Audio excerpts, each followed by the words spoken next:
Fanalysis uses the analytics from fantasy football combined with the metrics of sports betting to find you the sharpest angles. And for that, we bring in a sports investment analyst from SportsGrid. Jared Smith joins us. And Jared, we looked at your top plays of the week, and your top play comes from the game of the week, maybe a Super Bowl preview. The Saints are 3-point home dogs to the Chiefs. Does the expected return of Drew Brees influence the smart money in this game? It absolutely does, Stephen. And I think this is a great game to start out with because you're right. I think a lot of people out there, I'm sure the network executives would love it if this was a Super Bowl preview because you've got great quarterback against great quarterback and you get that quarterback matchup that everybody wants to see. In fact, it's kind of ironic because we had a game like this earlier in the season. It was a Sunday night game between the Packers and the Saints. It was Aaron Rodgers against Drew Brees. And I can see this game playing out in a very similar way. Now, the public really thinks Kansas City is the play here. And how can you blame them? You've watched the Chiefs reel off victory after victory, and they continue to play football at arguably the highest level in the league. But let me throw a monkey wrench in there. So the Chiefs have won a lot of games this season. Over their last 5, they've won all 5 games. Haven't covered one of them against the spread. Now, when the Drew Brees news came out this week, we saw that number kind of cross over 3 and, inch towards the 2.5, maybe even 2 range. I'd expect this to close right around that on Sunday. I'd expect it to close beneath that key number of 3. If you can find 3 with the Saints, I think that's the sharp side, Steve. But I think when you dive into the numbers in this game, I can make a lot of good reasons why the Chiefs would be a good play at 2 or 2.5. This is the game of the week. Everyone's going to be watching. If you have to play it, I take the points. But I think if it gets closer to a pick 'em on Sunday, that's where I might come back off it and maybe look at the Chiefs side a little bit more. I mean, we know that every game against the Chiefs is going to be a shootout, but it seems like when Mahomes starts playing those, I guess those elite defenses, we see a little bit of a breakdown. He threw 3 interceptions last week. Is that an anomaly or a concern? I think it's an anomaly because I think the Dolphins are one of those defenses that's probably I would say they're the most opportunistic defense in the NFL. And we're going to talk a little bit about the Dolphins and just how big of an anomaly they are this season a little bit later. But I definitely think Kansas City, when you put a performance like that on tape, where Mahomes makes a few mistakes and he gets a little, I don't want to say flustered, but maybe a little off kilter early in that game. All right, well, maybe it is repeatable. Maybe he is human. I trust Andy Reid. I trust Eric Bieniemy. I think this is the best coaching staff in the NFL right now on the offensive side. They've got the best quarterback. That certainly helps. I think Patrick gets back on track. Maybe the Chiefs don't win convincingly, but I don't think he throws another 3-interception game. Definitely not this week and probably not for the rest of the season. Well, another home dog you have is the Bengals getting 12.5 against the Steelers in this game. The Steelers have lost their rhythm, I guess, on the offensive side, but this is an opportunity for a get-right game for the Steelers. Exactly. And that's the way you have to look at it. When everyone's looking to the left, I think in the NFL markets, you should look to the right. Everyone's jumping off the Steelers bandwagon after what they've seen. They've lost 2 straight games. But if you really dive into those games, they were facing a Washington team that really disrupts them up front.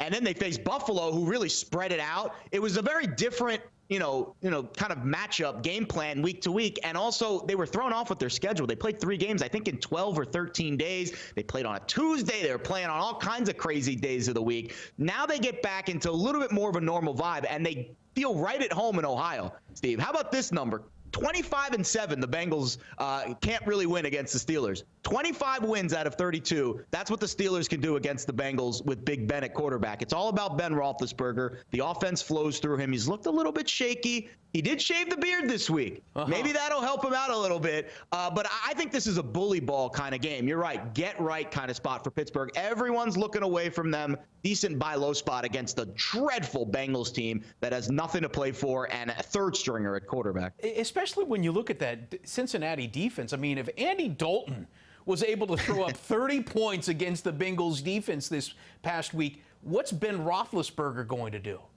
And this is a game where, again, you look at Pittsburgh and you're like, all right, how are they going to win this game if they can't score? They can score on defense, too. They've got the #1 defense in the NFL. So I think this is a game where the matchups just are really against Cincinnati. Obviously, every time anyone plays Cincinnati, the matchups will likely be against them. Unless it's but the in this Jets. particular Exactly, that's true, unless it is the Jets. But in this particular case, I just like the fact that in any normal week, this line would be over 14.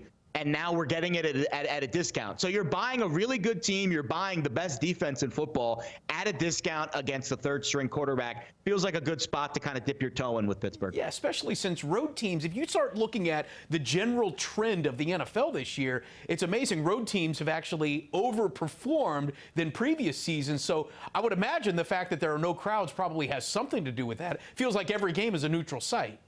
Absolutely, and I actually have this stat for you. Home favorites this season, 56-72 against the spread. So if you're home and you're supposed to win, it's been a struggle this year for you, and that's against the numbers. So maybe some of those teams maybe have won the game, just maybe not have covered the spread. This is kind of the opposite spot. It's kind of the home underdog spot, but it's not your typical home dog. This is not a very feisty Bengals team. Their offense is more like a kitten than a Bengal these days. And I just don't like, there's nothing really positive to say. It's kind of like the Jets handicap. There's really nothing really positive to go with on this team right now. Everything's trending in the wrong direction, and they run into an angry Pittsburgh team at just a bad time. Meanwhile, you have a couple of teams in Miami and New England that are fighting for some sort of a playoff positioning, and the Dolphins are slim 1.5-point home favorites to the Patriots. Miami has really come alive, though, in the second half of the season, haven't they?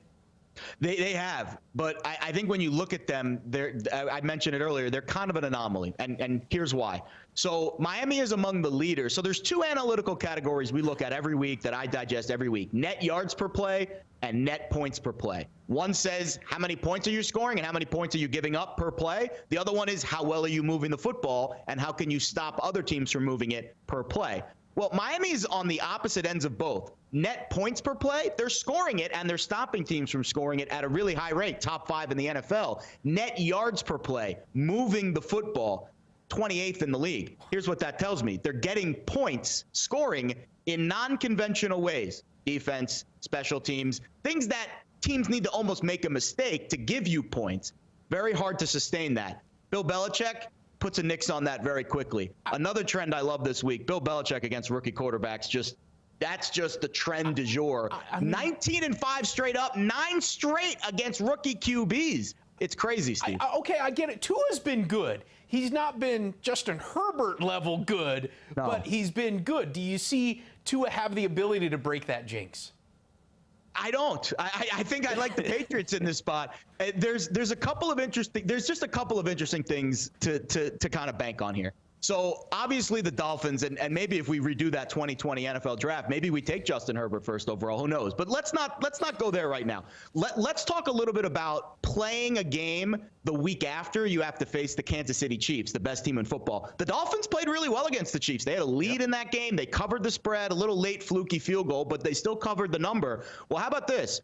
The week after you face the Chiefs, let's call it the Super Bowl hangover, you're 4-7 straight up and you're 2-9 against the spread. A little bit of a tough ask to play that Chiefs team, run around like crazy, try to stop Patrick Mahomes, and now you have to go face the New England Patriots, who are just going to smash it down your throat. They ran for over 200 yards in that Week 1 win. The Patriots did over the Dolphins. They held Miami to 11 points in that game. I see a similar scoreline this week. Let's call it 21-17 New England, as they put a big dent, I think, in Miami's playoff hopes. All right, well, that is a look at his top plays for the rest of his picks.